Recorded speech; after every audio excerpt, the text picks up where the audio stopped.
Hello and welcome to the MovieKing Podcast. My name is David Jurmann and I'll be your host. On today's episode, I'm going to review the film Freakier Friday, and in the second half, I'm going to review the movie The Bad Guys 2. So starting off with Freakier Friday, I'll be very upfront, I have no nostalgia for the original Freaky Friday. I didn't grow up with it, I didn't rewatch it a bunch as a kid. In fact, I only saw it first a few years ago, so I really only saw it once.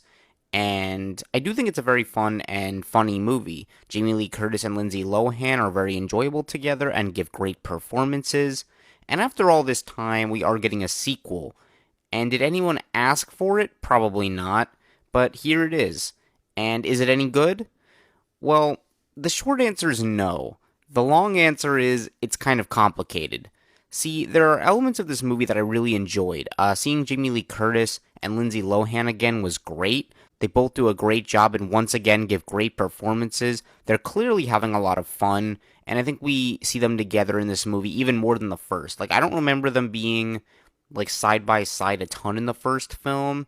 Even though both actors do have a lot of screen time. In this film, though, I think we actually see them interact more as actors and just together a lot. So I thought that was really nice. There's also a nice evolution for the characters where they've gone through changes after all this time, and now Lindsay Lohan's character has a kid and is getting married. And there were a few times during the movie where I thought, wow, they're really capturing the charm of the original here. Like, considering it's so many years later and the actors have grown a lot older, they actually still really captured a lot of what I enjoyed about the original movie. And that was really impressive. It feels kind of like a late 90s, early 2000s movie a lot in the way that it's made. Like, it just kind of has that vibe to it. It's hard to explain, but if you've watched any movie from like the late 90s, early 2000s, you can be like, yeah, that feels a lot different than the movies we get now. And I think this movie kind of has that going for it. But where I think some of my problems with the film come in is around the story. We have two new leads in this movie, played by Julia Butters and Sophia Hammond. They play two teenagers who dislike each other very much. They're both in like high school. They both want nothing to do with each other, but they're together in school a lot. And the main part of this Freaky Friday going on is that these teenagers are both going to be stepsisters, and they're taking this opportunity in other people's bodies to ruin their parents' marriage so they don't have to be together anymore. And I just feel like this is a very mean-spirited idea. Just kind of watching it, all I was thinking is like, this just feels very mean and very wrong. Like, it takes a lot away from what could have been a fun movie. It's kind of fun getting going. It's like, okay, this is like very silly, but as it keeps going, it's like, I don't know. It's like, it's hard to smile and laugh when you're actively rooting against the lead characters. It makes for a much less enjoyable experience when your leads feel like, like a-holes who just want, to stop. Like, you're like, please stop doing this, like, to the characters I care about. And this is nothing against the actors playing the characters, by the way. They did a good job. Both of them, they did the best they could with the material. But it's very frustrating that a movie that could have been so easy to get right was done so wrong. Like, if two girls here were fighting over something a bit more relatable, and we're just kind of saying, like, I don't really want to be stepsisters with you, like, they could have done something else, and I probably would have enjoyed it more. But I just couldn't get on board with having your two leads try to sabotage the life of a character I liked from the first movie. Like, I spent all this time with, Lindsay Lohan, Jamie Lee Curtis in the first movie and kind of getting to know them and liking them, and starting this movie off, I'm like, yeah, these are the characters I really care about. And then it's like, the movie's like, okay, well, we're actually not focusing that much on these characters. We're focusing on, these other people, but you're getting the actors you like more, because Lindsay Lohan and Jamie Lee Curtis are the lead actors of the movie, but they're not, their characters aren't the lead characters. And it's just very frustrating to me. I don't know who made the choice. I just think it's a very bad choice to make it so the characters you like are kind of sidelined, and, we're following these people try to make their lives worse. I just feel like that's a very bad idea on paper. I feel like even just saying it out loud, it sounds like, who thought that was a good idea? Granted, it's not as bad as some of the ideas in Happy Gilmore 2, which I'm not even reviewing on here. Just, that movie sucks. It's terrible. But yeah, I just thought this was a really poor choice. And it's really where I'm torn on the whole thing because we get to see Lindsay Lohan and Jamie Lee Curtis together a lot, and they're very entertaining, but everything surrounding it is kind of frustrating. Like, you have this thing in the middle that's just really nice, and I enjoyed seeing them do their thing. Like, it's very fun still, but everything just around that is not great. And to make things a bit worse, it's not even that funny. Like, I probably laughed a handful of times throughout the movie, but none of it was even really much more than a chuckle. I probably laughed more in the first 10 minutes of The Naked Gun than I did in the entirety of Freakier Friday, which isn't a great thing, because this is supposed to be a comedy. My audience was laughing a lot, by the way, though. I just didn't really think it was that funny. What does save the movie a bit for me, though, is actually the third act. The first act was kind of rocky and slow, although it did have its moments. It kind of, as I said, like, it felt like early 2000s, late 90s kind of vibe, and I thought that was nice, but it just took way too long to get going. I was just kind of like, all right, when's the switch happening? And then the second act was annoying because of the whole plot, which I just mentioned. I thought that was really frustrating, just didn't really work for me. And even the way things were starting to come together and culminate at the end of the second act, I just didn't think was fully satisfying, but it did end up winning me over a bit by the end. I'd be lying if I said that I wasn't moved at all, and I think there are a few scenes that do redeem part of the film for me. But unfortunately, the journey to getting there was honestly less pleasant than it was entertaining. I just didn't really care for it much.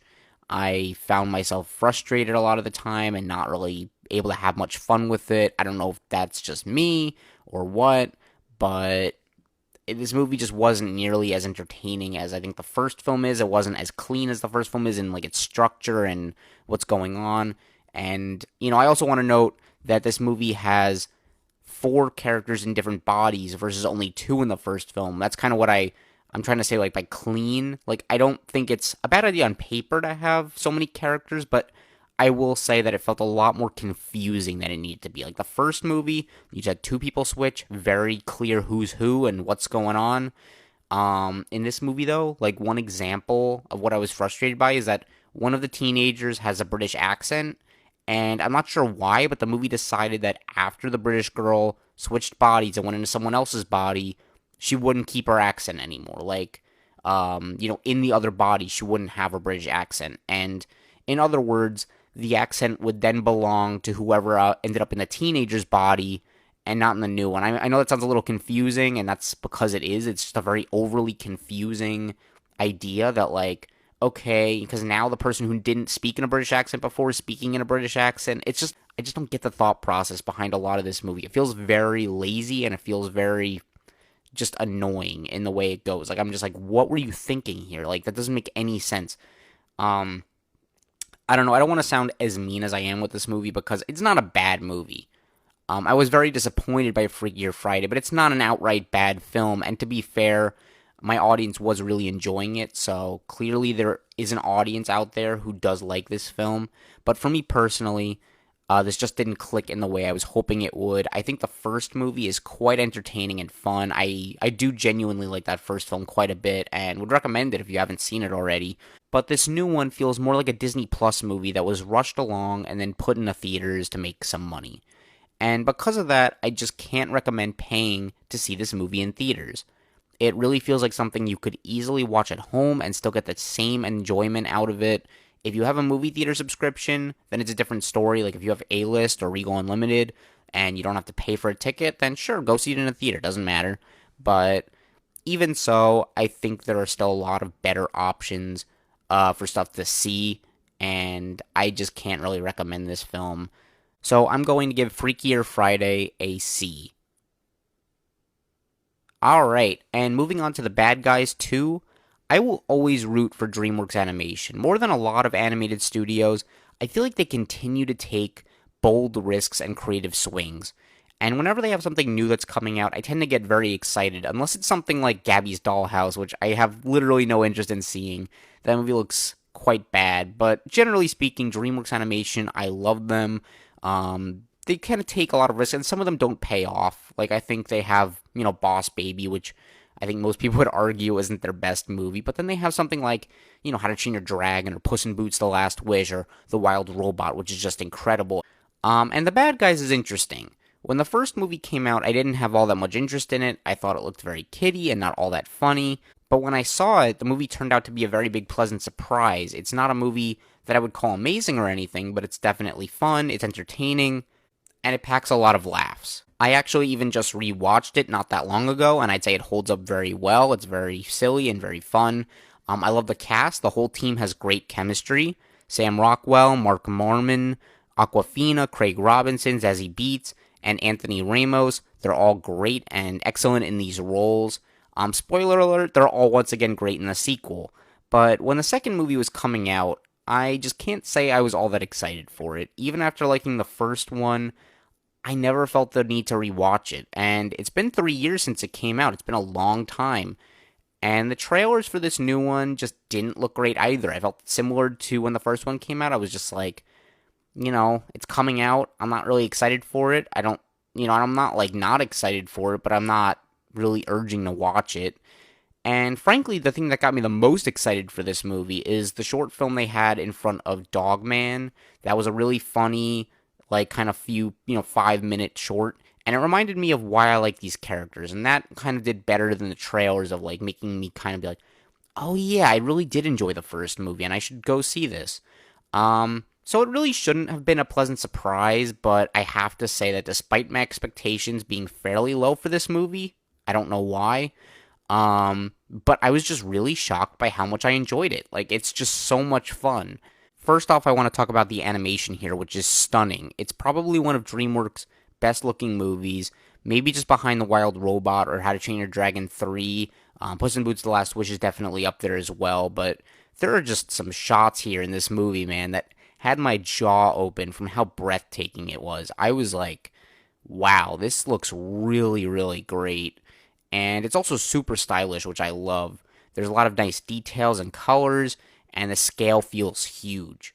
Like, the movie just looks great. Everything about it. I just think as a stylish approach, like, we've kind of had a very different type of style and animation ever since Spider-Man Into the Spider-Verse from, 2018. That movie changed the game for animation, and everyone's been kind of trying to copy that style. Some movies have done it better than others. I think The Bad Guys 2 is one of the best kind of uses of that kind of animation style that I've seen. Again, Last Wish was really great in that, and I would say Wild Robot's great in that. Teenage Mutant Ninja Turtles, Mutant Mayhem is great for that. Mitchell's vs. the Machines, another really good one. But again, Bad Guys 2 just has such good animation. I love the way this movie looks. Next, I think the characters are so enjoyable to watch again. As I said, the cast is still great, and even just as characters, they're endearing and likable. I love how expressive they are too. Like, that kind of goes for the animation, but just the characters emote a lot, and I just think they did such a good job of capturing all this expression in the characters that they have so much life to them. Like, you're just like, I totally understand what this character is feeling right now because they look a certain way, and they did a great job of that. I love how much these characters emote. As for development, they don't have a ton this time around, as the movie is far more plot heavy than the original, which, the first one was more about the characters evolving and just kind of becoming good guys. And I think in this case, in this movie, I think there's a good central idea of what's the point of being good if nobody is willing to give us a chance. And that's kind of this central theme throughout the entire movie of just about earning people's respect and earning the chance to be good and, proving people wrong.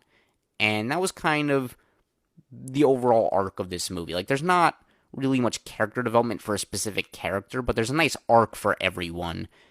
Given how the first movie was about bad guys turning good, now it's more about if bad guys should stay good. And the new characters are good too, played by Danielle Brooks, Maria Bakalova, and Natasha Lyonne. I will say, it was nice to get villains who actually act like villains again. They don't have a ton of development per se as characters. I really don't think a lot of the characters in this movie have very much development, but they are threatening on a personal level. And I think that really added to the sense of stakes in this movie. I really felt like they actually had something to threat. And unlike the villain from the first movie, who is maybe a more memorable character, I actually felt more intimidated by these new villains and appreciated that they actually had something to bring to the table. I felt like they brought a genuine threat who I was rooting against. And not for the sake of the world, but for the sake of the characters. Which I guess also goes to show how likable the characters are, that I was, constantly invested in their outcomes and having them all succeed and come out okay. That was really great to me. I think that just kind of, honestly, the villains were kind of a highlight of the movie. I just really was like surprised by how much I was like, dang, I really want you to be brought down. Like, I really don't want you to do this to the characters right now. And I haven't seen that in this kind of movie in a while, so that was really refreshing. The movie is also very funny. Quite a few jokes had me laughing and grinning from ear to ear. There's one joke towards the end of this movie that's this great smash cut. It caught me so off guard and was so dark that I couldn't believe the movie actually went there. It was so funny. I was literally took me like a minute to recover from it. I was like, oh my god, are they doing this right now? So funny. There are some jokes that don't work in this movie, but doesn't fall completely flat. One of my larger complaints with these movies is that one character is known to fart a lot, and normally it's something that would completely grate on my nerves. It's done okay here. It's still something that feels targeted at young kids, so I mostly could do without that. One of my other issues with this film is that it tends to feel a bit on the longer side, especially in the middle. It's not that there isn't stuff happening, per se, but for a movie that's around an hour and 40 minutes long, it feels a bit closer to 2 hours. I wouldn't say it, like, really drags, but there's some points where I'm like, okay, we can move a little bit more here. It's not a deal breaker by any means, but there are a few bits that probably could have just been trimmed down to help the pace out. And it probably doesn't help that there's a really great opening scene to this movie, but looking back, it doesn't completely, contribute a whole lot to the story besides a few quick lines of dialogue. I don't mind the opening. I think it's really good. Like, I don't know if I would cut that out just because it's so fun, and also it kind of gets you to know the characters. If you didn't watch the original film, it's a nice introduction to the characters again, but the movie then kind of does a second introduction by just kind of giving you the names and everything. So, was it completely necessary? Probably not. And I think my last issue with the film is that there are some plot holes here. A few times I was thinking to myself, like, there's just no way this would happen like that. Because the movie is so enjoyable, though, I mostly didn't care that much. I wasn't, like, constantly focused on it. In a movie, though, and I think this is kind of a general, like, feeling with people, is that if you're not a fan of a movie and you're, like, not enjoying it, the plot holes will stick out a lot more. Because I did enjoy the movie, though, they didn't bother me as much. So I think your opinion will vary on that, but for me it was fine for the most part. It didn't bother me a whole lot. But still, took me out of the moment occasionally. I have to be honest, it did take me out a few times, but didn't bother me a whole lot. So, yeah, The Bad Guys 2 is a really good movie. I keep having doubts about this franchise, but after this movie, which I'd say is even a step up from the first one, I'm very excited about the potential a third movie could bring. So I hope this movie makes a lot of money and does well. I see like reviews are really good across critics and audiences, so people are clearly enjoying the film. I just hope we can get a third movie made because I would definitely see it. So I'm going to rate The Bad Guys 2 a B+. I really had a blast with this one and can give it an easy recommendation, especially if you enjoyed the first one. If you didn't see the first one, though, you can still follow this one very easily, and that goes for Freakier Friday, too. And that about does it for this episode. If you want to follow my reviews, you can find me on Letterboxd at MovieKing1224. You can also listen to this podcast on your favorite apps such as Spotify, YouTube, Apple Podcasts, and Amazon Music. If you have any comments or feedback, I would love to hear it and improve the show. And of course, if you've enjoyed this episode, please consider liking, subscribing, and hitting the notification bell to hear more like it. I appreciate you all so much for listening, and I'll talk to you next time. Thank you. Bye-bye.